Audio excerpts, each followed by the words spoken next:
Hello.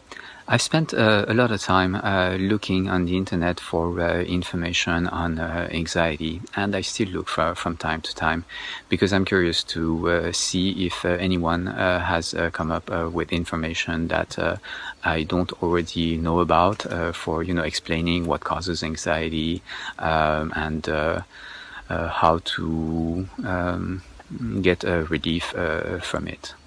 And yeah, that's because last year for 5 months I had super high anxiety. I could sleep most of the time, but most days for 5 months I was so anxious that I just could not have my mind calm and clear enough to be able to think so that I could choose what to do with my time. I would stay in bed the whole morning, worrying about this and that, and yeah, it was just really horrible. On a scale of 1 to 10, my anxiety would often reach 8. And once it reached 9, and I was just standing by the car, and I was afraid that I was just going to collapse right there from just being too anxious. So yeah, 8 is pretty high already. And yeah, it was exhausting, and my health suffered 5 months of that. So I'm frustrated that most of the information I find on the main health websites is what they're saying is that the cause of anxiety is some type of a brain malfunction or a chemical imbalance, or it's a personality disorder or a mental illness. And I think that's not true. Okay, maybe in some rare cases, like if somebody had a stroke, then yes, possibly, parts of their brains, the cells have died, and that part is damaged, and maybe that can cause anxiety, but that's going to be very few people. For most people, I think the causes are very different, and I would like to talk about the information I found, the work of other people that I think is much truer, corresponds much more to the reality of what's going on, and is much more helpful for getting relief. So yeah, I would really like people who are suffering from anxiety to readily find the relief that the information they need to get relief.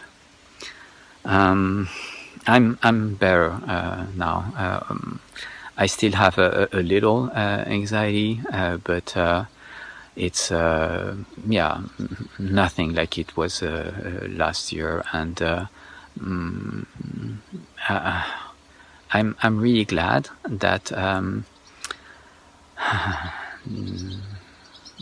what caused my anxiety to erupt like that on the surface happened, because now my life is so much more enjoyable. At the time, and for many years before, I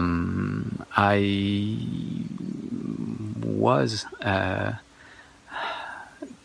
anxious, but I didn't know it, and it was difficult to tell from outside that that really I had any anxiety. And just I have other videos that where I talk in detail about my life and what happened that caused all of this. So I just want to say a few words so you don't get the wrong idea. I wasn't somebody who looked fearful or was afraid of everything. I've been doing skydiving. I ride a motorcycle. I was into sports, snowboarding. I do surfing. I used to do fencing. I used to do self-defense. And also, I traveled many different countries. I had lots of friends. My life looked normal from outside, and I was not aware that I had these kind of problems. I would have laughed in your face if you had suggested that. But there it is. I did have that. Another motivation for me to talk about this is, it's not just the people who have high anxiety like I had last year. I think, like it was for me, the causes of this anxiety have been with me for most of my life. And I think it's the majority of people who have similar reasons for being anxious. And just like I wasn't aware of having all this anxiety, I suppose most people also are not aware that they have this anxiety. Maybe at most what they're feeling is that there's a little thing here that's I'm a bit uncomfortable, but nothing serious. And possibly also many people are they're resigned to living without being fully satisfied with their life. And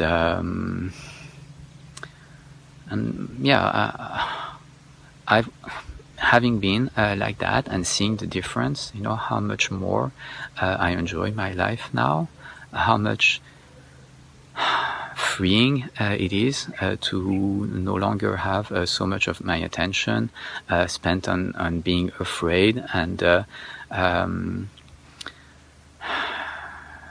making efforts to avoid showing that I'm afraid. All this attention is now free for thinking about problems to solve, and also I can relax. And so it's much more enjoyable. So I'm hoping that this can be useful for many more people than just the relatively few who have super high anxiety.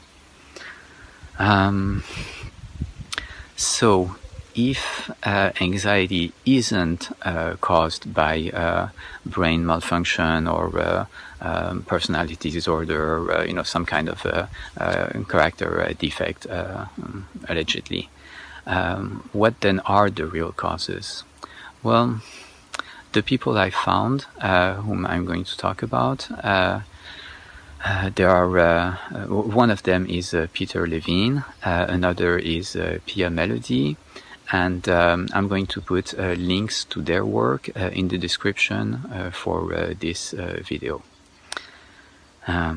Okay, a short pause.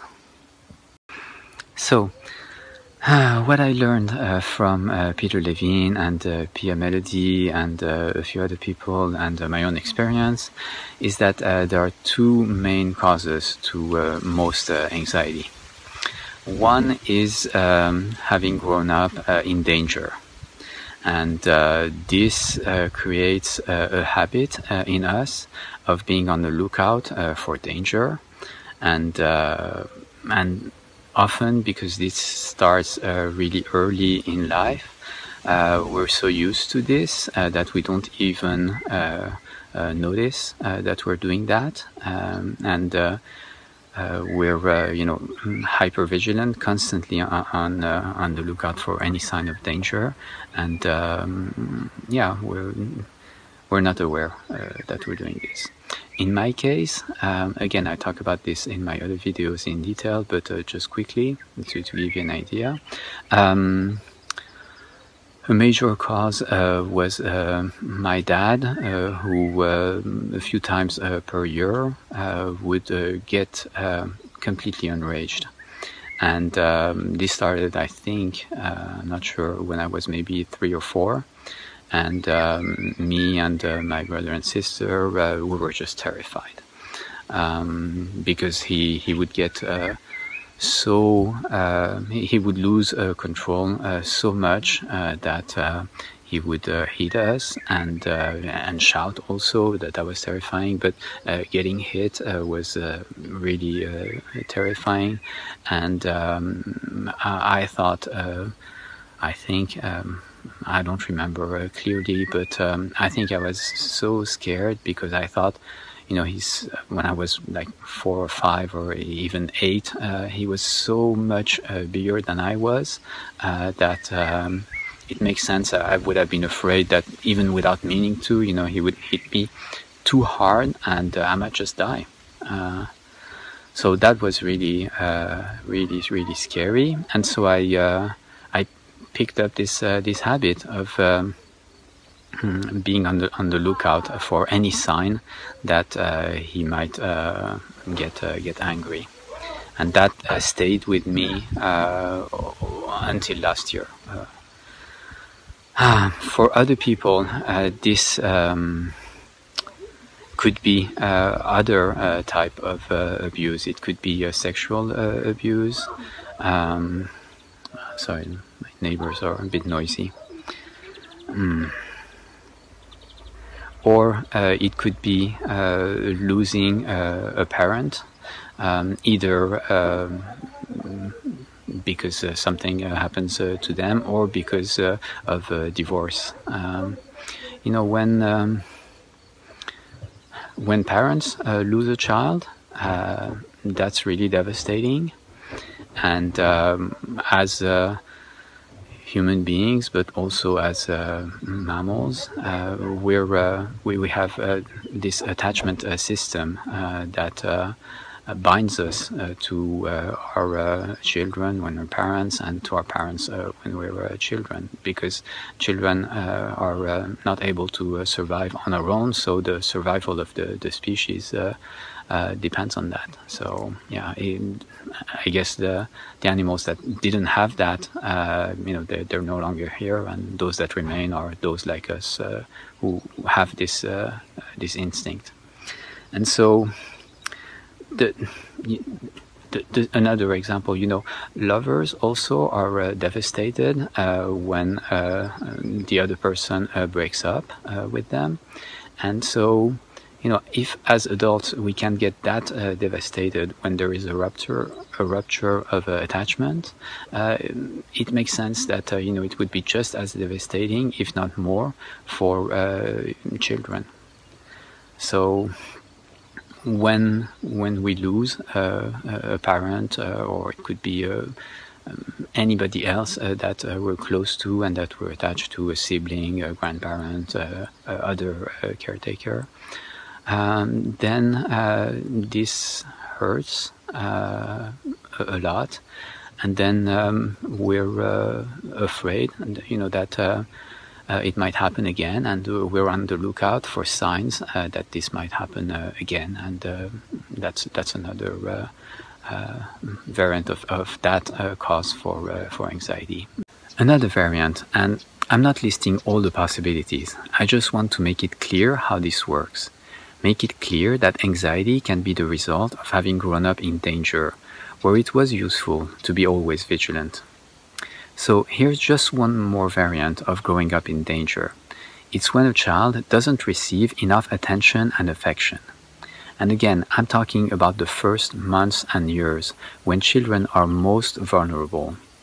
How can not receiving enough attention and affection cause children to sense danger? And then they're afraid and react by becoming very worried about what's going on and what might happen?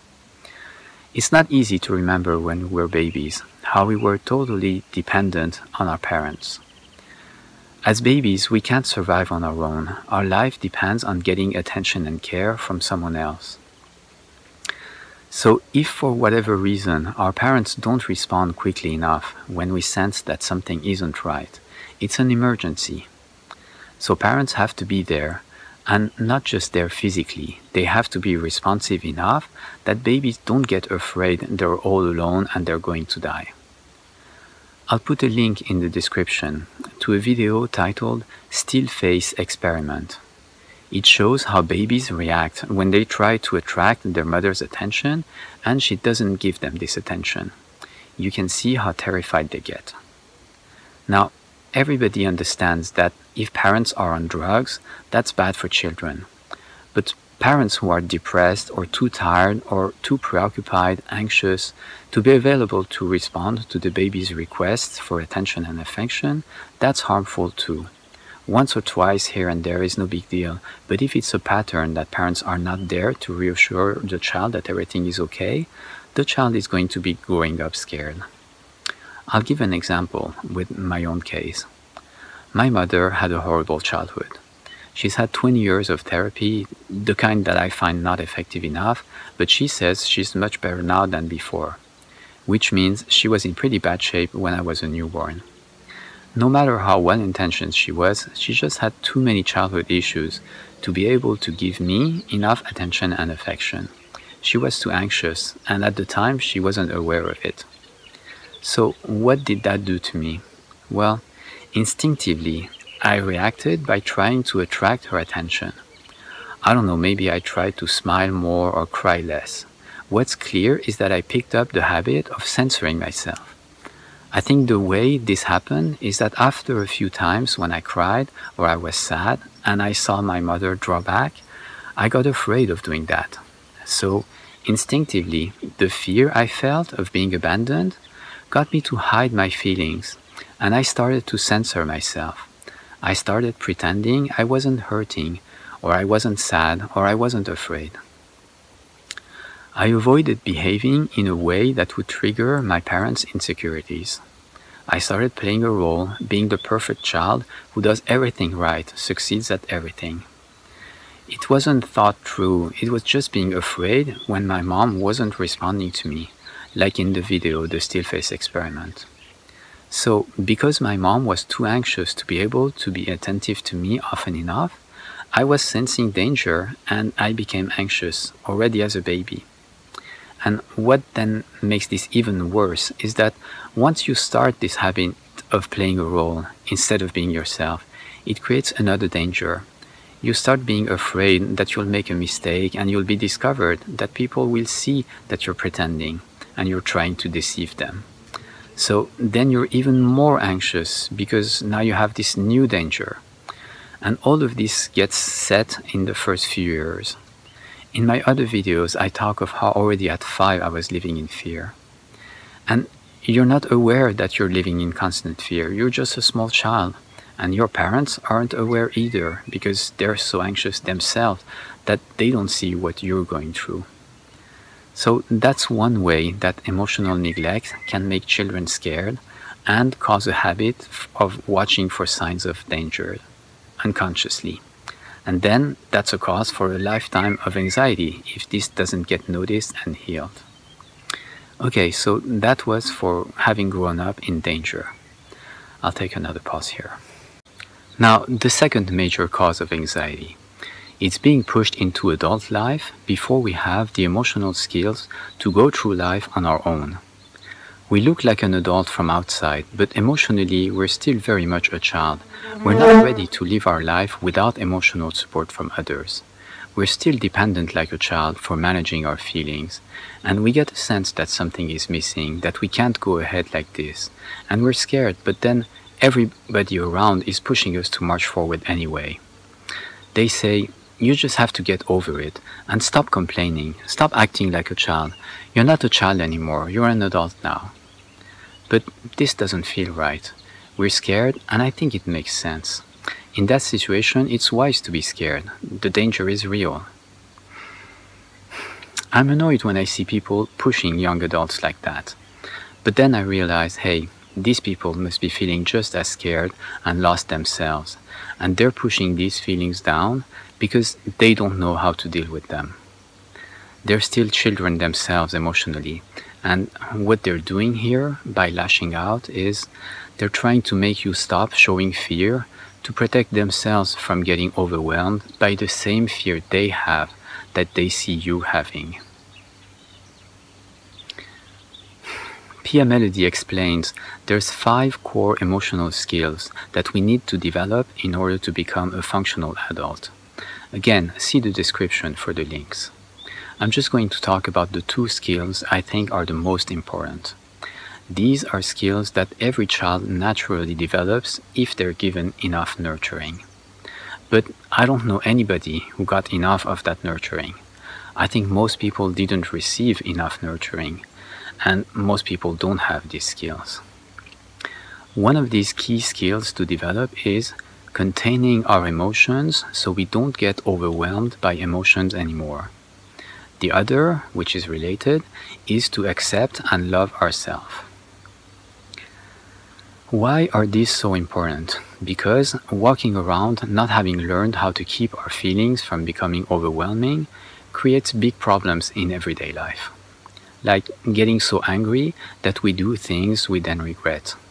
Or being so afraid of getting in situations where we feel overwhelmed that we avoid social interactions and then we're lonely.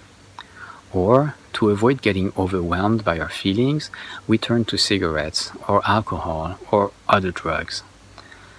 This brings short-term relief, but long-term it doesn't solve our problems, and in fact it makes things worse.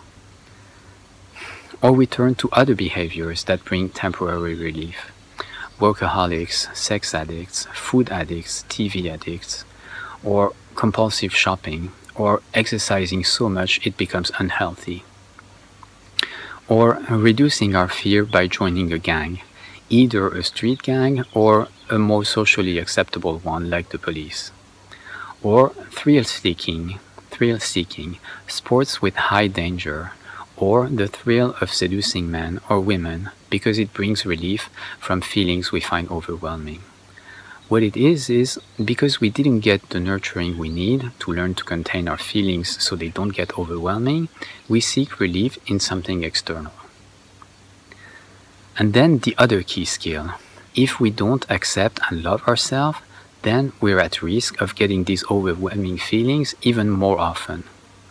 But my main point here is that as long as we're emotionally a child, we're dependent on something external to bring us back to calm. And being dependent like a child is scary. The people or the things we depend on, what if we lose them? We can't cope on our own, so what are we going to do?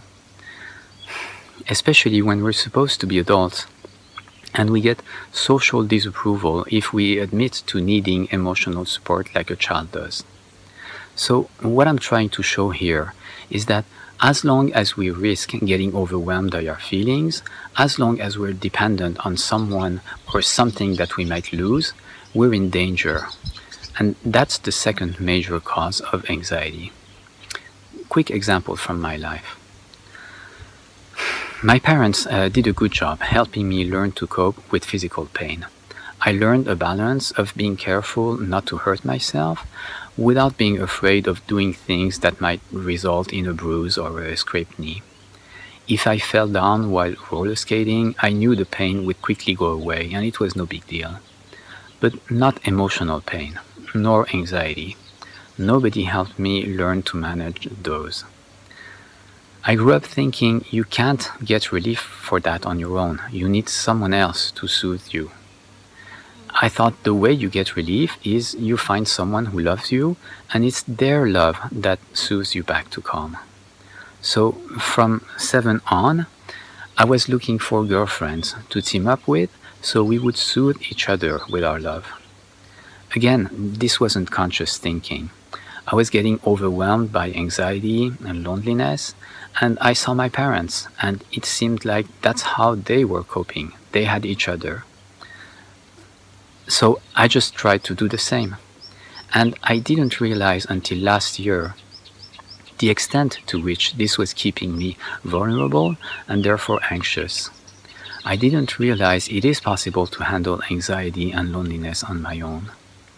I no longer depend on someone else for this. If I have breakups again, yes, it is going to be painful, but it won't be as utterly devastating as in the past, where in addition to losing someone I'm attached to, I was also losing the person I depended on for calming down, which meant I was left with no way of avoiding getting overwhelmed by emotional pain just when it was hitting me hard because of the breakup. And then I also couldn't cope anymore with the anxiety from other problems like earning enough, etc. I was getting overwhelmed by emotion just as much as the baby in that video, the still face experiment, because my ability to contain my feelings, even at 50, was still essentially the same as that baby. It was just never developed because no one helped me develop it, and I had no idea that it was even possible to develop this. It took a few months last year to develop it, and now I'm no longer walking around as helpless as a baby emotionally, which is why I'm no longer anxious like I was. Okay, so according to the best information I found, these are the two main causes of anxiety. Growing up in danger, which we protect ourselves from by making it a habit to be on the lookout for signs of danger, and then not having learned how to calm down, which keeps us in danger of getting overwhelmed by emotions like a baby. I hope this brings relief already to see that there are good reasons for being anxious when you've had a childhood like that, and that it's not what you see everywhere, it's not a brain malfunction, it's not something wrong with you, it's not a mental illness. I hope also it gives you appreciation for your anxiety, because if you did grow up where there was danger, any type of abuse or neglect or loss, then being anxious could well have saved your life. Yes, today it's a hassle, but maybe you wouldn't be here if you hadn't protected yourself with this habit of watching for any signs of danger. Thanks for watching. If you like what you just heard, if you hope it can help other people, please click the thumbs up button and tell people who might also be interested in this information. In part 2, we'll look at what you can do to get both short-term and long-term relief from anxiety. Take care.